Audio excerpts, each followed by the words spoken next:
Welcome to Review Central. This is Midwifery Licensure Exam Reviewer number 8, featuring questions on primary health care. Please note that this reviewer is specifically prepared for the Midwifery Licensure Examination, given by the Board of Midwifery, and administered by the Professional Regulation Commission of the Philippines. The questions on primary or fundamental health care are specifically focused on the healthcare situations, issues, programs, policies, practices, laws, and interventions in the Philippines, and may not be applicable to other territories. There are 10 questions featured on this reviewer. All questions are modeled on actual questions that appeared on previous midwifery licensure exams. Let's begin.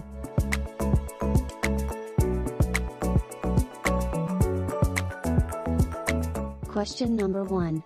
Principles of public health include A. Determination of the needs of the community. B. It was organized for service regardless of political or religious beliefs.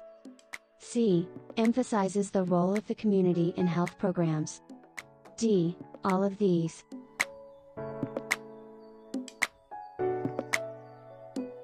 The correct answer is D. All of these. Public health is the science of improving and protecting the health of entire communities by applying the principles of education, preventative medicine, control and monitoring of environmental dangers, and proper sanitation. In the Philippines, the principles of public health center on one common theme: community.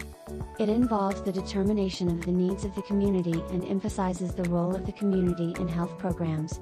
The country's entire public health sector has been organized to serve communities regardless of socioeconomic class, political affiliations, or religious beliefs.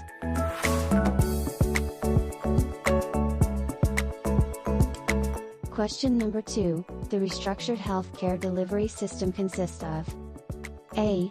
Primary, secondary and tertiary level healthcare facilities.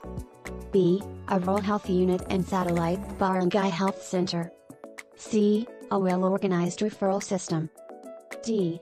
All of these.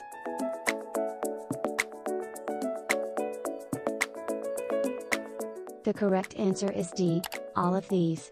The country's restructured healthcare delivery system, or RHCDS, consists of 1. Primary, secondary, and tertiary level healthcare facilities. These are typically provincial and district hospitals as well as private hospitals and clinics. 2. Rural health units and satellite barangay health centers. These are usually managed and funded by city and municipal governments. 3. A well-organized referral system. This is usually via a network of rural health workers and barangay, municipal, and city officials tasked to oversee the government's rural health program in the countryside. Related to this, public health midwives play a key role in the implementation of the restructured health care delivery system, as legislated via Presidential Decree 568.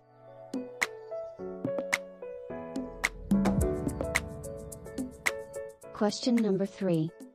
The first step in conducting an epidemiological investigation is A. Confirm the diagnosis. B. Institute control measure. C. Verify the existence of an epidemic. D. All of these are done at the same time.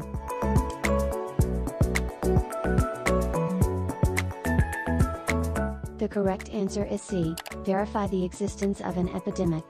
Epidemiological investigations are usually conducted in outbreak situations. The primary reasons for conducting an epidemiologic investigation are to determine the cause of an outbreak, and to implement control measures to prevent additional illness. The steps in an epidemiologic investigation are as follows. Step 1. Confirm the existence of an epidemic or an outbreak. Step 2. Confirm the diagnosis. Step 3. Determine the number of cases. Step 4. Orient the data in terms of time, person and place. Step 5.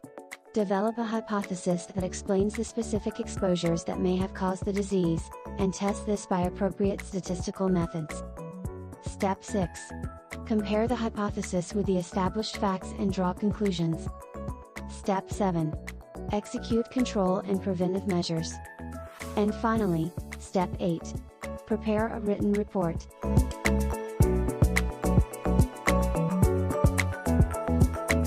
Question number 4. In case of postpartum bleeding, the patient should be placed in A. Trendelenburg position, B. Fowler's position, C. Sims position, D. Prone position. The correct answer is A. Trendelenburg position. Postpartum bleeding, also known as postpartum hemorrhage, is more bleeding than normal after the birth of a baby. About 1 in 100 to 5 in 100 women have postpartum hemorrhage. It is more likely with a cesarean birth. It most often happens after the placenta is delivered, but it can also happen later. In the case of postpartum bleeding, the patient should be placed in the Trendelenburg position. In the Trendelenburg position, the body is laying supine, or flat on the back on a 15 to 30 degree incline with the feet elevated above the head. The Trendelenburg position is used in surgery, especially of the abdomen and genitourinary system. It allows better access to the pelvic organs as gravity pulls the intra-abdominal organs away from the pelvis.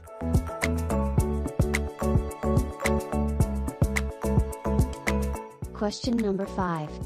Old newspaper is utilized as an improvised Kelly pad in A.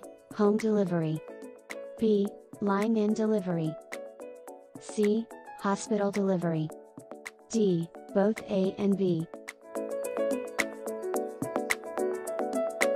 The correct answer is A. Home delivery. A Kelly pad is a lying-in rubber pad mainly used in hospitals for puerperal women. The patient sits on this device and the pad funnels the blood into a collection container. Kelly pads are usually washable and can be sterilized for reuse. In home deliveries, especially in rural areas, where no Kelly pad is available, the midwife may improvise and use old newspapers, clean cloth rugs, and other available similar materials to catch and absorb the blood.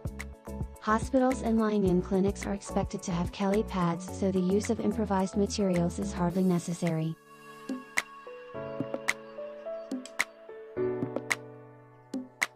Question number 6. To avoid being infected by AIDS. A. Avoid reusing plates, spoons, glasses, linen and beddings used by AIDS-infected persons. B. Avoid using toilet in hospitals and other areas where AIDS infection may be common. C. Stay away from swimming pools where AIDS-infected persons may be swimming. D. None of these.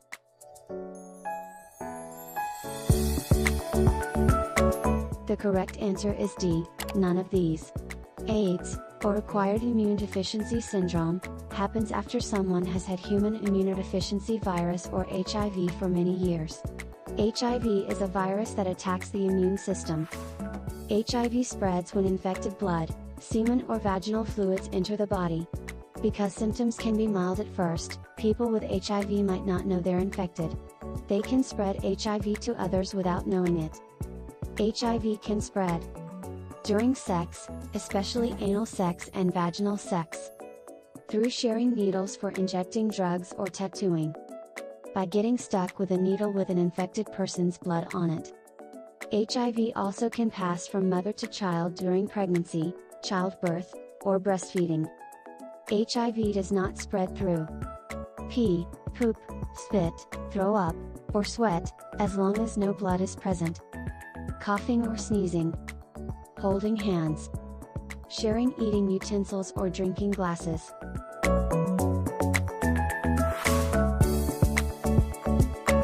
Question number 7. The micronutrient important in the prevention of goiter is A. Chlorine, B. Iodine, C. Zinc, D. Vitamin A. The correct answer is B. Iodine. A goiter is the irregular growth of the thyroid gland. The thyroid is a butterfly-shaped gland located at the base of the neck just below the Adam's apple. Iodine deficiency is the most common cause of goiter. The body needs iodine to produce thyroid hormone. If you do not have enough iodine in your diet, the thyroid gets larger to try and capture all the iodine it can, so it can make the right amount of thyroid hormone.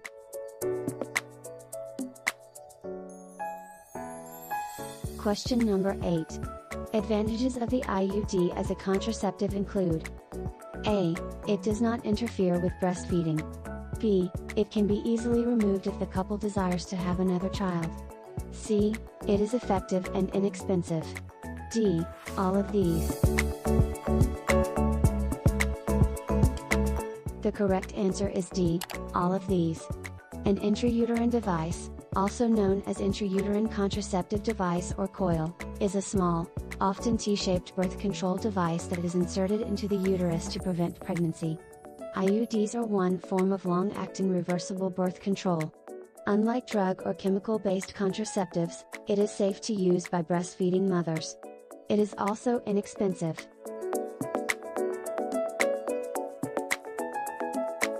Question number 9. The measles virus is transmitted through A. Contact with nasal or throat secretions of infected person. B. Contact with urine secretions of infected person. C. Droplet spread. D. Both A and C.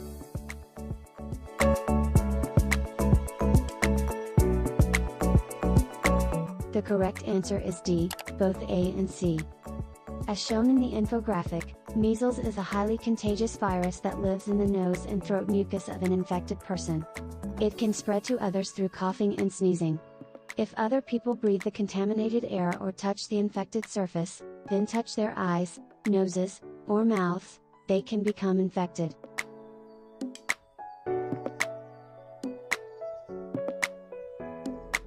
Question number 10. If the cold chain in transporting vaccines is not followed, the vaccine most sensitive to heat and thus, most easily destroyed is A. Oral polio. B. BCG, freeze-dried. C. DPT, and D. Tetanus toxoid. The correct answer is A. Oral polio. The system used for keeping and distributing vaccines in good condition is called the cold chain. This consists of a series of storage and transport links, all of which are designed to keep the vaccine at the correct temperature until it reaches the recipient.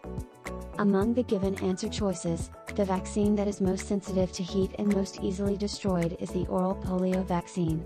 OPV is one of the most heat-sensitive vaccines in common use, as shown in the chart. It should be kept frozen or at a temperature below 8 degrees Celsius at all times. BGC, although freeze-dried, is less heat-sensitive than OPV by several notches.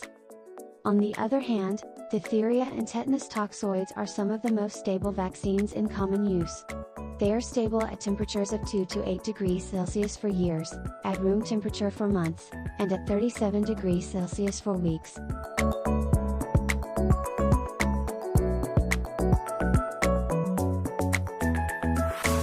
You have just completed Midwifery Licensure Exam Reviewer number 8, which featured questions on primary health care.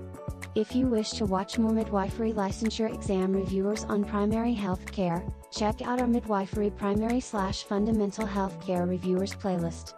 Check out also our other Midwifery playlist for other reviewer topics.